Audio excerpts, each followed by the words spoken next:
सुप्रभात छात्र छात्राओं, आप नवंबर के तमाम छात्र छात्राओं का इस नए सत्र में स्वागत है।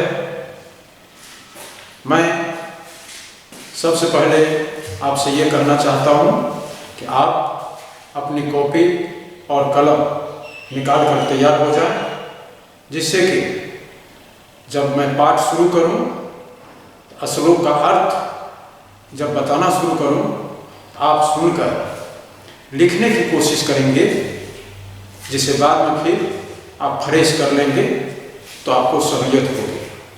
मैं आपके पाठ्य पुस्तक सेमोसी भाग 1 के प्रथम पाठ, जिसका शीर्षक है भारतीय बसंत गीते,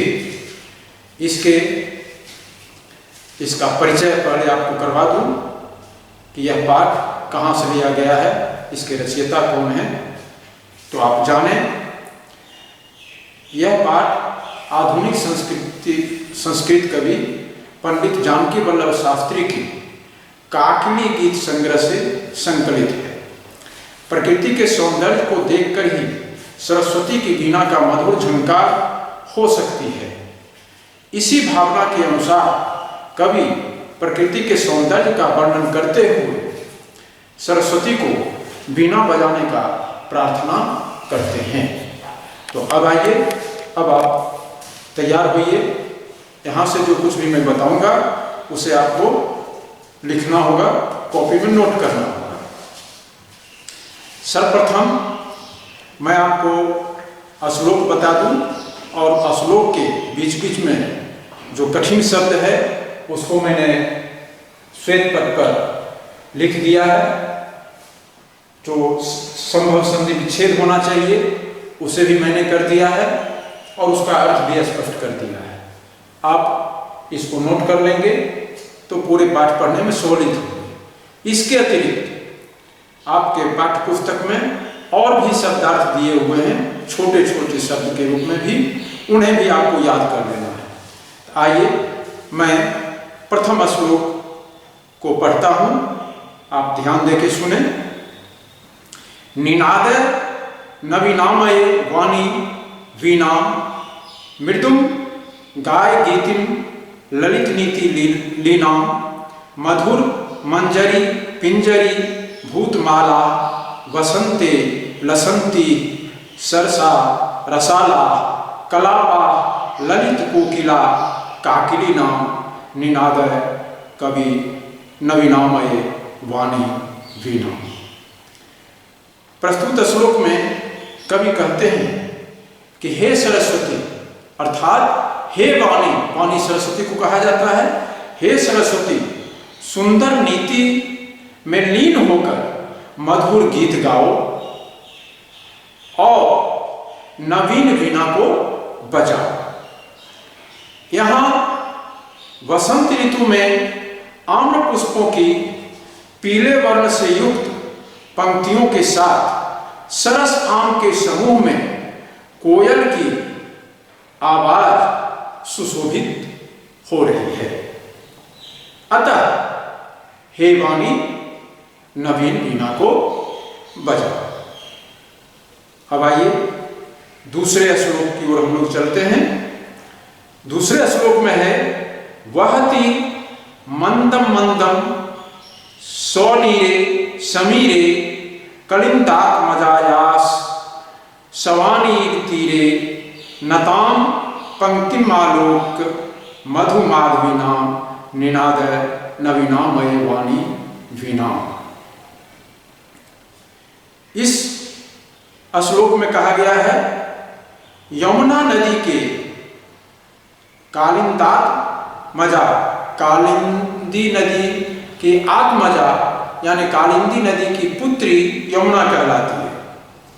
तो यमुना नदी के बेंत की लता से युक्त तट पर मधुर मालती लताओं की झुकी हुई पंक्ति को देखकर धीरे धीरे जल से पूर्ण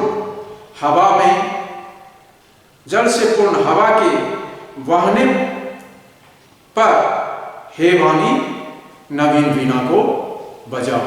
हे सरस्वती, नवीन वीणा को बजाओ।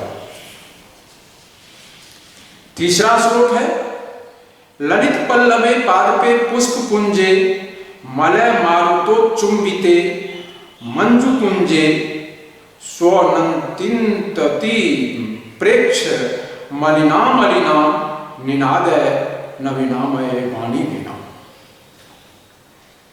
ललित पल्लवे पादपी पुष्प कुंजे यानी मन को आकर्षित करने वाले, पल्लवे यानी पत्तों, पादपे यानी पौधों, पुष्प कुंजे यानी पुष्पों के समूह और मलय मारुतोच्चुंबिते चंदन वृक्ष की सुगंधित वायु से स्पर्श किए हुए, मंजू कुंजे सुंदर लताओं से आच्छादित स्थान पर ध्वनि करती हुई, मलिन यानी श्यामले यानी काले भ्रमरों के समूह को देखकर हे मां हे वाणी अपनी वीणा को बजाओ।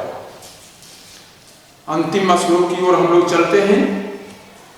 अंतिम श्लोक है लतानाम नितांतम सुमम शांतिशीलम चलेदुच्छलेत कांत सलिलम सलिलम तवाकर्ण वीणाम इदानाम नदीनाम निनादय नवीनामय वाणी वीणा। इस श्लोक में कवि कहते हैं कि हे सरस्वती, तुम्हारी वीणा को सुनकर, अंतिम पंक्ति में है तवाकर, तव माने तुम्हारी होता है, जो आप शब्द रूप देखेंगे तो इसमत शब्द का रूप षष्ठी के एक वचन में आपको तव मिलेगा, जिसका अर्थ तुम्हारी होगा। यानी तुम्हारी वीणा को सुनकर लताओं के नितांत शांति से युक्त फूल हिल उठे। माने इस प्रकार वीणा को बजाने कवि कह रहे हैं कि हे सरस्वती, इस प्रकार वीणा को बजाओ कि तुम्हारी वीणा को सुनकर लताओं के नितांत शांति से युक्त फूल हिल उठे एवं नदियों का स्वच्छ जल खेल खेल के साथ उच्छलित हो उठे, यानी उछल जाए। अतः हे सरस्वती, अपनी नवीन वीणा को बजाओ। इस प्रकार आपका श्लोक समाप्त हुआ। अब हम लोग अभ्यास की ओर रहेंगे। अभ्यास का पहला प्रश्न है एक पदेन उत्तरम लिखत, यानी एक पद में उत्तर देना है। प्रश्न है कवि काम संबोधियते, तो उत्तर होगा वाणी, या आप सरस्वती भी लिख सकते हैं। ख में है कवि वाणी का वादितुम प्रार्थयते, यानी कवि सरस्वती को क्या बजाने के लिए प्रार्थना करती है, इसका उत्तर होगा वीणा। गौ में है कीदृशी वीणा निनादितुम प्रार्थयते, यानी कैसी वीणा को बजाने का प्रार्थना करता है, तो इसका उत्तर होगा एक पद में नवीनाम, यानी नवीन वीणा को। घौ में है गीतिम कथम गातुम कथयते, यानी गीत किस प्रकार गाने कहता है, तो इसका होगा मृदुम, यानी मधुर। और अंतिम प्रश्न है स्वरसा रसाला कदा लसंति, यानी रसयुक्त आम कब सुशोभित होते हैं, इसका उत्तर होगा वसंते, यानी वसंत में। इसके बाद आइए दूसरा नंबर प्रश्न है पूर्ण वाक्य उत्तरम लिखत, यानी पूर्ण वाक्य में उत्तर लिखना है। पहला प्रश्न है कवि वाणी किम कथयते, कवि सरस्वती को क्या कहता है, उत्तर होगा कवि वाणी नवीन वीणा वादितुम मृदुम गीतिम गातुम च कथयते, यानी कवि सरस्वती को नवीन वीणा बजाने और मधुर गीत गाने के लिए कहता है। ख नंबर प्रश्न है वसंते किम भवति, वसंत में क्या होता है, तो उसका उत्तर होगा वसंते सरसा रसाला लसंति, वसंत में सरस आम सुशोभित होते हैं। गौ है सलिलम तब वीणामाकर्ण कथम उच्चले। जल तुम्हारे वीणा को सुनकर किस प्रकार उछले, ऊपर उठे। उत्तर होगा सलिलम तब वीणामाकर्ण सौलीलम। शब्द में थोड़ा सा ध्यान दीजिएगा कि पहला शब्द है सलिलम, सौ लौहर शिकार ली, लौ पर अनुस्वार या मो। सलिलम मतलब होता है जल। और दूसरा शब्द है सौलीलम, लौ दीर्घी का। इसका अर्थ हुआ लीला के साथ। तो सलिलम तब वीणामाकर्ण सौलीलम, लौ दीर्घी का करके लिखिएगा उच्छलित। घ में है कवि भगवती भारती कस्याः तीरे मधु माधवीनाम नताम पंक्तिम अवलोक वीणाम वादितुम कथयति। यानी कवि भगवती भारती को किसके किनारे मधु माधवीनाम नताम पंक्तिम अवलोक, यानी मधुर पौधों की पंक्तियों को देखकर वीणा बजाने के लिए कहता है।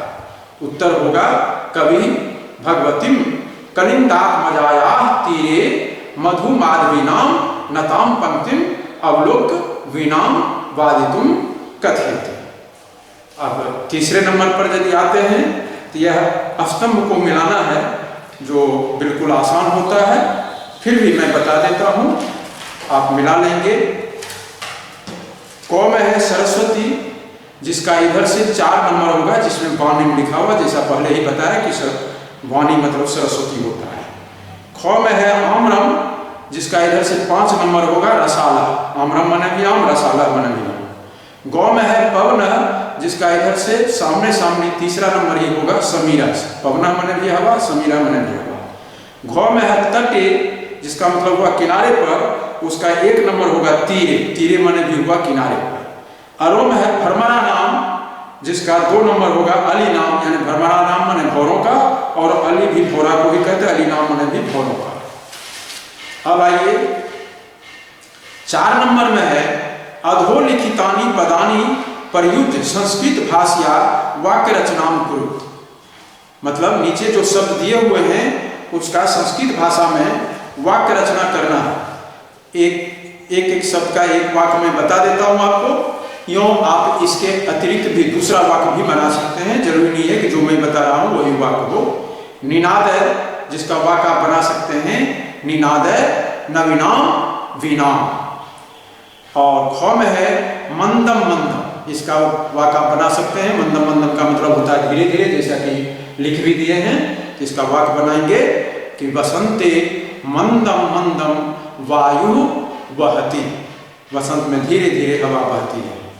गौ में है मारुतः, मारुतः माने भी हवा होता है, तो आप मारुतः का भी बना सकते हैं कि बसंते मंदम मंदम मारुतः चलती।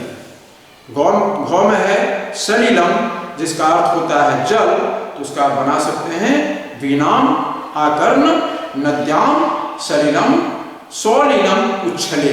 यानी वीणा को सुनकर नदी में जल लीला के साथ उछले। अरो है सुमन, सुमन का मतलब फूल होता है, तो इसका आप बना सकते हैं कि वसंते सुमन विकसति, वसंत में फूल खिलता है। और 5 नंबर प्रश्न है प्रथम श्लोक से आशय हिंदी भाषा आंग्ल भाषा व लिखत। माने प्रथम श्लोक का आशय हिंदी भाषा में या अंग्रेजी भाषा में लिखना है, तो इसका मैं आपको प्रथम श्लोक का अर्थ बता ही दिया हूं। जो आप वहां लिखेंगे वही इसका उत्तर होगा। और 6 में है अधोलिखित पदानाम विलोम पदानी लिखा, मतलब नीचे लिखे पदों का विलोम पद लिखना है, यानी उल्टा पद लिखना है। तो कठोरम का विलोम पद होगा मृदुम, कटु का विलोम पद होगा मधुरम, शीघ्रम का विलोम पद होगा मंदम, प्राचीनम का होगा नवीनम, नीरसः का होगा सरस। इस प्रकार आपका अभ्यास भी समाप्त हुआ। आप इसको अच्छी तरह से फेयर कर लेंगे और कॉपी को अच्छी तरह से तैयार कर लेंगे। फिर उन कॉपियों को आपको जमा करना होगा, जिसे चेक किया जाएगा और पुनः आपको कॉपी दी जाएगी, जिसके आधार पर पुनः प्रश्न बनाकर आपकी इस माह के अंत में परीक्षा ली जाएगी, जो आपको परीक्षा भी वहीं से उत्तर को हल करके भेजना और उसके आधार पर मार्किंग होकर आपको रिजल्ट दिया जाएगा। धन्यवाद।